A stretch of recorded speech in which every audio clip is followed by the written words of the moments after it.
Hello students, welcome back to our YouTube channel Ashish Tiwari updates. I am Sudhanshu. I hope आप सभी अच्छे होंगे। आज की हमारी वीडियो तुलनात्मक राजनीति विश्लेषण में तरीके व दृष्टिकोण सब्जेक्ट पर रहने वाली है, जिसमें मैं आपको सेकंड यूनिट जो कि आपकी तुलनात्मक राजनीति के जो अध्ययन के उपागम है उनके जो इम्पोर्टेंट टॉपिक्स है उसका जो फर्स्ट चैप्टर है उसको जो इम्पोर्टेंट टॉपिक्स हो गए उनको शॉर्ट्स में एक्सप्लेन करूँगा।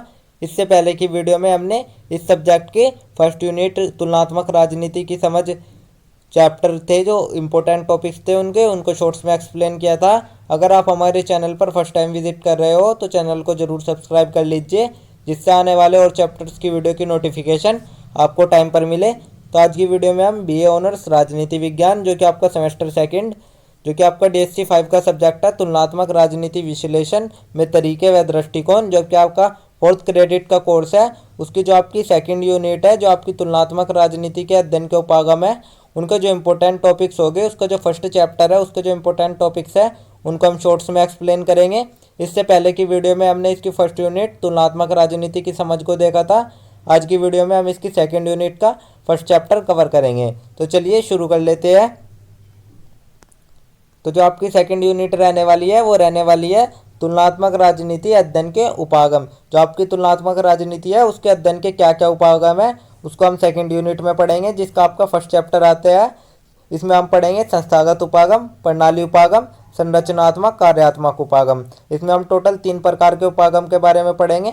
तो चलिए वीडियो को शुरू कर लेते हैं, देखते हैं। तो आपका सबसे पहला आता है परिचय। तो हम एक छोटा सा परिचय देख लेते हैं, देन इसके टॉपिक से स्टार्ट करते हैं। तो इसके परिचय में हम देखते हैं तुलनात्मक राजनीति के सिद्धांत में प्रयुक्त उपागमों को मुख्य रूप से 2 भागों में वर्गीकृत किया जाता है, पारंपरिक उपागम और आधुनिक उपागम। जो आपके तुलनात्मक राजनीति के अध्ययन करने के जो उपागम है उनको 2 वर्गों में बांटा गया है, जिनमें से आपका सबसे पहला आता है पारंपरिक उपागम और दूसरा आपका आता है आधुनिक उपागम। पारंपरिक और आधुनिक उपागम के विपरीत स्वरूप पर बहुत अधिक जोर दिए बिना यह मानना अपर्याप्त है कि पारंपरिक उपागम औपचारिक संरचनाओं, संस्थानों आदि के अध्ययन द्वारा पूरक राजनीति के मानक परिप्रेक्ष्य से संबंधित है। जो आपका पारंपरिक उपागम है उसको आधुनिक उपागम के विपरीत स्वरूप पर बिना अधिक जोर दिए बिना यह मानना एक अपर्याप्त होगा कि जो आपका पारंपरिक उपागम है वो औपचारिक संरचनाओं, संस्थानों जो इनके अध्ययन होते हैं उनके द्वारा पूरक राजनीति के जो मानक परिप्रेक्ष्य है उनसे संबंधित है पारंपरिक उपागम। इस उपागम के कुछ प्रमुख समर्थकों में आपके अरस्तु, James Bryce, Harold Laski, Walter Bagehot आदि शामिल है।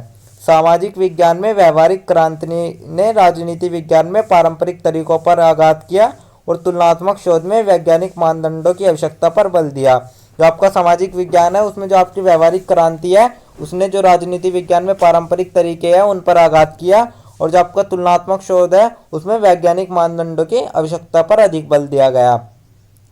आधुनिक उपागम प्रणाली के मापने योग्य पहलुओं को समझकर राजनीतिक प्रणालियों का अध्ययन करने के लिए इन वैज्ञानिक विधियों का उपयोग करते हैं। जो आपका आधुनिक उपागम प्रणाली है उसके मापने योग्य जो पहलुओं को समझकर राजनीतिक प्रणालियों का अध्ययन किया जाता है उनका वैज्ञानिक विधियों का उपयोग करके ये अध्ययन किया जाता है। तो ये हमने एक छोटा सा परिचय देख लिया। अब हम देख लेते हैं जो आपका सबसे पहला उपागम है संस्थागत उपागम, इंस्टीट्यूशनल अप्रोच। तो इसके बारे में हम देख लेते हैं। संस्थागत उपागम एक ऐसी पद्धति है जिसमें किसी भी विषय या समस्या का अध्ययन संस्थानों के संदर्भ में किया जाता है। जो आपका संस्थागत उपागम है इसमें किसी भी विषय या समस्या का अध्ययन उसके संस्थानों के रूप में, इंस्टीट्यूशंस के संदर्भ में किया जाता है, उसको ही हम इंस्टीट्यूशनल अप्रोच कहते हैं। यह दृष्टिकोण मुख्य रूप से राजनीति विज्ञान, अर्थशास्त्र, समाजशास्त्र और लोक प्रशासन में उपयोग किया जाता है। जो आपका संस्थागत उपागम है, इंस्टीट्यूशनल अप्रोच है, वो मुख्य रूप से राजनीति विज्ञान, अर्थशास्त्र, समाजशास्त्र और लोक प्रशासन में उपयोग किया जाता है। तो अब हम कुछ देख लेते हैं संस्थागत उपागम की कुछ विशेषताएं हम देख लेते हैं, जिसमें आपका सबसे पहला आता है संस्थाओं पर केंद्रित अध्ययन।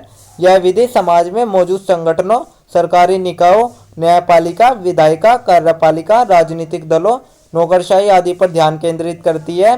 जो आपकी संस्थागत उपागम है ये संस्थाओं पर केंद्रित अध्ययन ज़्यादा करती है। इसमें आपके समाज में जो मौजूद संगठन होते हैं, सरकारी निकाय होते हैं, न्यायपालिका होती है, विधायिका होती है, कार्यपालिका होती है और जो राजनीतिक दल या नौकरशाही होती है उन पर अधिक ध्यान केंद्रित करती है। दूसरा आपका आता है औपचारिक संरचना का विश्लेषण।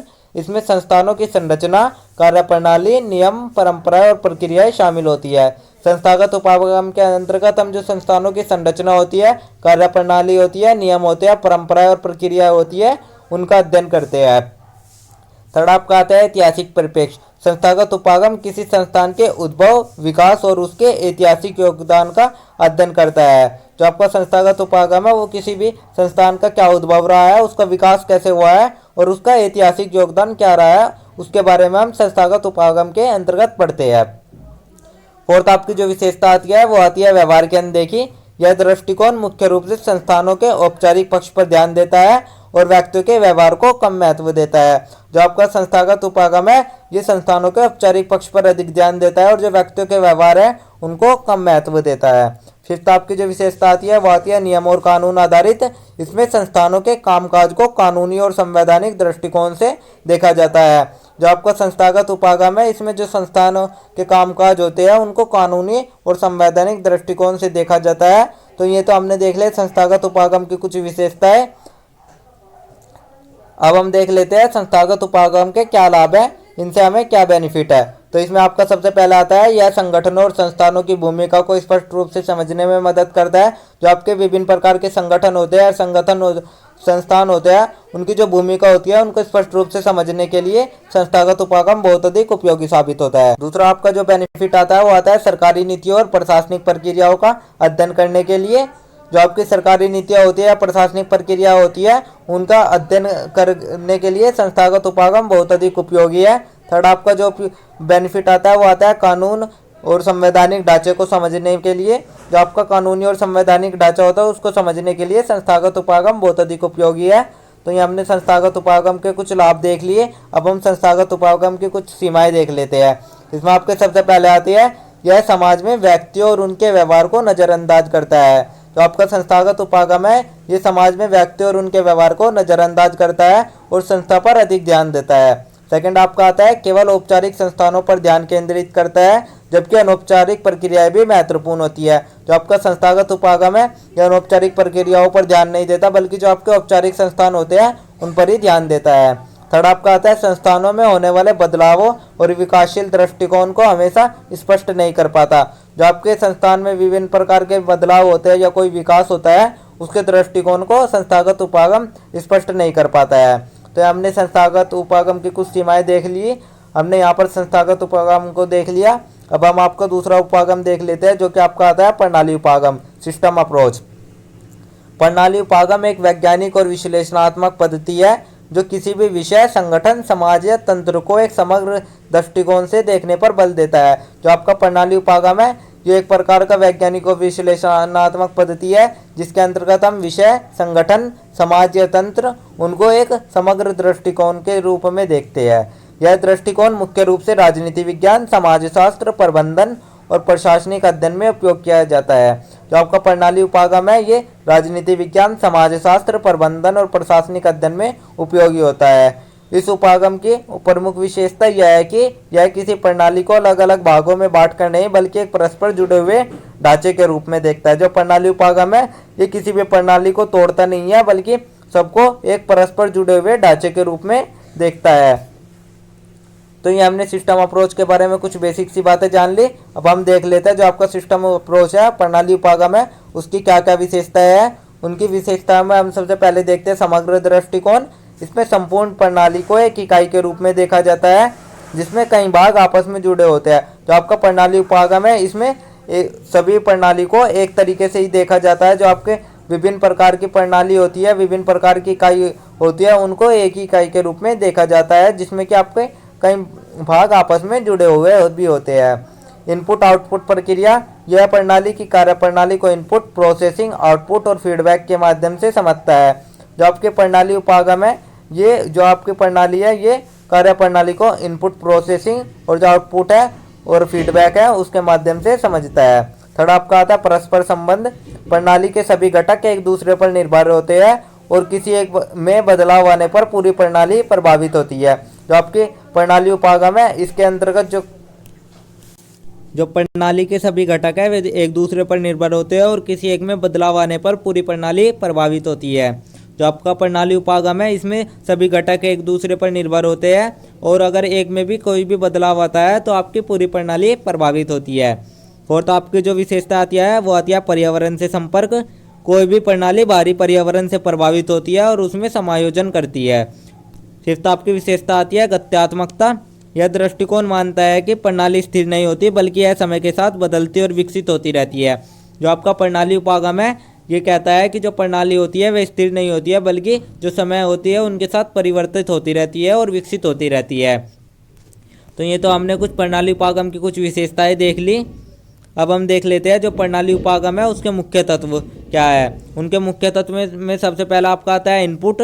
इसमें वे सभी संसाधन और सूचनाएं शामिल होती है जो प्रणाली में प्रवेश करती है, जैसे कि सरकारी नीतियों के लिए जनता की मांग। दूसरा आपका आता है प्रक्रिया प्रोसेसिंग। इनपुट को किस प्रकार से संसाधित किया जाता है यह प्रक्रिया प्रणाली के भीतर की गतिविधियों को दर्शाता है, जैसे कि आप देख सकते हैं सरकार में नीति निर्माण की प्रक्रिया। थर्ड आपका आता है आउटपुट। यह वह परिणाम होता है जो प्रणाली द्वारा उत्पादित किया जाता है, जैसे कि कानून बनाना, योजनाएं लागू करना। फोर्थ आपका आता है फीडबैक। यह आउटपुट के प्रभाव की समीक्षा करने और सुधार लाने में सहायक होता है।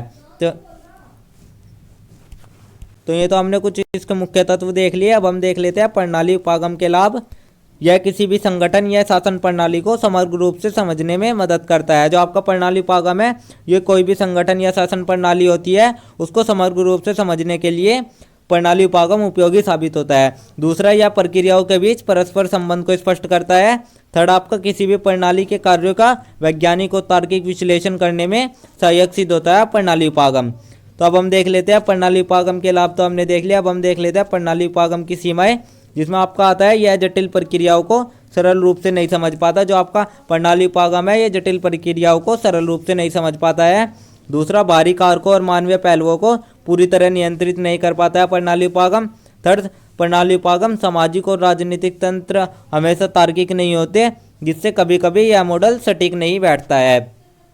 तो ये हमने प्रणाली उपागम की कुछ सीमाएं देख ली, प्रणाली उपागम देख लिया। अब हम देख लेते हैं आपका संरचनात्मक कार्यात्मकता उपागम। जो आपका संरचनात्मक कार्यात्मकता समाजशास्त्र के एक महत्वपूर्ण सैद्धांतिक दृष्टिकोण है जो समाज को एक संगठित और परस्पर जुड़ी हुई संरचना के रूप में देखता है। तो आपका जो संरचनात्मक कार्यात्मकता उपागम है ये आपका एक प्रकार से प्रणाली उपागम की तरह ही है, बस इसमें प्रणाली की जगह वे समाज को एक संगठित और परस्पर जुड़ी हुई संरचना के रूप में देखता है। जो आपका संरचनात्मक कार्यात्मकता सिद्धांत है ये मानता है कि समाज विभिन्न संस्थाओं और घटकों से मिलकर बना है जो कि एक दूसरे के साथ मिलकर कार्य करते हैं और जो आपकी समाज की स्थिरता है उसको बनाए रखते हैं। तो हम इसके कुछ मुख्य विचार देख लेते हैं। इसके मुख्य विचार है संरचनात्मक कार्यात्मकता जो है ये मानती है कि समाज में हर संस्था, जैसे कि कोई परिवार हो गया, शिक्षा हो गई, धर्म हो गई, राजनीति हो गई, अर्थव्यवस्था हो गई, इन सभी का एक निश्चित कार्य होता है जिससे कि आपके समाज में सामंजस्य और संतुलन बना रहता है। तो ये आपका संस्थागत कार्यात्मकता का मुख्य विचार हो गया। अब हम देख लेते हैं संरचनात्मक कार्यात्मकता के जो प्रमुख तत्व है उन प्रमुख तत्वों के बारे में पढ़ लेते हैं, जिसमें आपका सबसे पहला आता है संरचना, स्ट्रक्चर। समाज विभिन्न संस्थाओं और सामाजिक संगठनों से मिलकर बना होता है। जो आपका समाज होता है वो विभिन्न संस्थाओं और जो सामाजिक गठन होते हैं उनसे मिलकर ही बना होता है। सेकंड आपका आता है कार्य। प्रत्येक संस्था और संगठन का एक विशिष्ट कार्य होता है जो समाज की स्थिरता बनाए रखने में मदद करता है। जो आपकी संस्था होती है या संगठन होते हैं उनका प्रत्येक का अपना अपना कार्य होता है जिससे आपके समाज की में स्थिरता और बनी रहती है। थर्ड आपका आता है संतुलन। समाज में विभिन्न संस्थाएं एक संतुलन बनाए रखने के लिए काम करते हैं। जो समाज में विभिन्न प्रकार की संस्थाएं हैं वे समाज में संतुलन बनाए रखने के लिए ही काम करती है। फोर्थ आपका आता है सामाजिक एकता। यह सिद्धांत समाज को एक समग्र इकाई के रूप में देखता है जिसमें विभिन्न तत्व आपस में जुड़े होते हैं। जो आपका समाज है वो एक समग्र इकाई के रूप में है संरचनात्मक कार्यात्मकता के अंदर। उसमें जो विभिन्न तत्व होते हैं वे आपस में जुड़े होते हैं। तो ये तो हमने देख लिया संरचनात्मक कार्यात्मकता के प्रमुख तत्व। अब हम देख लेते हैं जो आपके संरचनात्मक कार्यात्मकता है उसके प्रमुख विचारक कौन कौन थे, जिसमें आपके सबसे पहले आते हैं इमाइल दुर्किम। उन्होंने कहा कि समाज को एक जैविक निकाय की तरह देखा जिसमें हर भाग का एक विशेष कार्य होते हैं। उन्होंने सामाजिक एकता की अवधारणा दी। जो आपके इमाइल दुर्किम थे उन्होंने समाज को एक जैविक निकाय ऑर्गेनिक बॉडी की प्रकार में बताया जिसमें आपके जो हर भाग होते हैं वे एक विशेष रूप का कार्य उनका होता है। उन्होंने जो सामाजिक एकता की अवधारणा है वो इमाइल दुर्किम जी ने ही दी। जैसे कि आप देख सकते हैं ये आपके इमाइल दुर्किम जी है आपके जो दूसरे विचारक थे वे थे टोलकेट पार्सेंस, जो कि आप देख सकते हैं ये आपके टालकोट पार्सेंस थे। जो ये थे, इन्होंने AGIL मॉडल विकसित किया था जिसमें आपके 4 महत्वपूर्ण कार्य बताए गए थे। तो ये आपके प्रमुख विचारक थे। अब हम कुछ प्रमुख विशेषताएं देख लेते हैं इसकी, जिसकी आपकी सबसे पहली विशेषताएं आती है वो आती है समाज की संरचना। समाज विभिन्न संस्थाओं जैसे कि परिवार, शिक्षा, धर्म, अर्थव्यवस्था, राजनीति से मिलकर बना होता है, जो एक दूसरे से जुड़ा हुआ होता है। जो समाज है वो विभिन्न प्रकार की संस्थाओं से मिलकर बनाता होता है, जो कि एक दूसरे से जुड़ा होता है। दूसरा, प्रत्येक घटक का कार्य, जो आपके प्रत्येक संस्था है, प्रत्येक प्रणाली है, उसका अपना अपना एक विशिष्ट कार्य होता है, जिससे कि आपके समाज में समग्र कार्य प्रणाली में योगदान रहता है और जो आपका समाज है उसमें सामंजस्य बना रहता है। उदाहरण के लिए आप देख सकते हैं जैसे कि शिक्षा का कार्य प्रदान करना, जबकि परिवार समाजीकरण की प्रक्रिया में मदद करता है। थर्ड, आपकी जो विशेषताएं देख सकते हैं, आप देख सकते हैं संतुलन और स्थिरता। संरचनात्मक कार्यात्मकता मानता है कि समाज स्वाभाविक रूप से संतुलन और स्थिरता की ओर अग्रसर होता है और विभिन्न संस्थाएं इस संतुलन को बनाए रखने में मदद करती है। जो आपका संरचनात्मक कार्यात्मकता है वो ये कहता है कि जो समाज होता है वो स्वाभाविक रूप से संतुलन और स्थिरता की ओर अग्रसर करता रहता है, और जो आपकी विभिन्न प्रकार की संस्थाएं हैं उनमें संतुलन बनाए रखने के लिए संरचनात्मक कार्यात्मकता बहुत अधिक उपयोगी साबित होता है। फोर्थ, आपका जो विशेषता आती है वो आती है सामाजिक एकता। यह दृष्टिकोण समाज में एकता और सहयोग पर बल देता है, जहाँ सभी घटक मिलकर समाज की भलाई के लिए कार्य करते हैं। तो ये तो हमने इसकी कुछ प्रमुख विशेषताएं देख ली। अब हम एक छोटा सा निष्कर्ष देख लेते हैं जो कि आपका आंसर राइटिंग में बहुत अधिक उपयोगी साबित होगा। तो निष्कर्ष में हम देख सकते हैं इस अध्याय ने पाठक को तुलनात्मक राजनीति में प्रयुक्त प्रमुख दृष्टिकोण से परिचित कराया है। जो आपका पाठक है उसने तुलनात्मक राजनीति में जो विभिन्न प्रकार के दृष्टिकोण है उनसे परिचित कराया है इस अध्याय में। इस अध्याय के पहले खंड में संस्थागत उपागम की विशेषताओं, गुण और आलोचनाओं पर चर्चा की गई है। तो पहला खंड जो था उसमें हमने संस्थागत उपागम के बारे में पढ़ा, उसकी क्या विशेषताएं थी, क्या गुण थे और क्या आलोचनाएं थी, उनके बारे में हमने पढ़ा। दूसरा, प्रणाली विश्लेषण और संरचनात्मक कार्यात्मकता जैसे दृष्टिकोण का विकास सामाजिक विज्ञान में व्यावहारिक क्रांति के संदर्भ में और विद्वानों के दृढ़ अनुशासनात्मक सीमाओं को दूर करने के लिए किया गया था, जो कि सामाजिक और प्राकृतिक घटनाओं के बारे में ज्ञान को बाधित करते थे। जो हमने था उन्हें तर्क दिया कि एक विशेष अध्याय में चर्चा किए प्रत्येक उपागम की अपनी खूबियाँ और कमियाँ हैं। जो कि एक शोधकर्ता द्वारा तुलनात्मक शोध करना चाहता है उसे सावधानी पूर्वक योजना बनानी चाहिए कि कौन सा उपागम किस विशेष उपागम को निर्धारित करने का बजाय उनके शोध के क्षेत्र में अनुकूल हो सकता है। तो आप इस प्रकार से एक छोटा सा निष्कर्ष लिख सकते हैं। यहीं पर मैं आप सभी स्टूडेंट से एक क्वेश्चन पूछता हूँ जिसका आंसर आप सभी स्टूडेंट्स कमेंट बॉक्स में शॉर्ट्स में ज़रूर बताइएगा। आज का हमारा क्वेश्चन जो रहने वाला है वो ये रहने वाला है, जो आपका प्रणाली उपागम है उसकी जो विशेषताएं थी उनको आप शॉर्ट्स में कमेंट बॉक्स में ज़रूर बताइएगा। आप सभी स्टूडेंट्स कमेंट बॉक्स में अपना आंसर ज़रूर बताइएगा शॉर्ट्स में। तो ये था आपका सेकेंड यूनिट का फर्स्ट चैप्टर, जिसमें हमने आपका संस्थागत उपागम, प्रणाली उपागम और संरचनात्मक कार्यात्मकता पढ़ा, जिसके इंपॉर्टेंट टॉपिक्स मैंने आपको शॉर्ट्स में एक्सप्लेन कर दिए हैं। आई होप आप सभी के समझ आ गए होंगे। अब नेक्स्ट वीडियो आपकी सेकेंड यूनिट है, जो आपके तुलनात्मक राजनीति के अध्ययन के उपागम है, उसका जो सेकंड चैप्टर रहने वाला है उसकी रहने वाली है। और अगर आपको ये नोट्स चाहिए तो आप हमारा टेलीग्राम चैनल ज्वाइन कर लीजिए, वहाँ आपको ये नोट्स मिल जाएंगे। और अगर किसी भी स्टूडेंट का कोई डाउट या क्वेरी है तो आप सभी हमारे कमेंट बॉक्स में या हमारे इंस्टा पेज को फॉलो करके पूछ सकते हो। एंड डेली अपडेट्स के लिए आप हमारा व्हाट्सअप चैनल ज्वाइन कर लीजिए। Thank you, have a good day.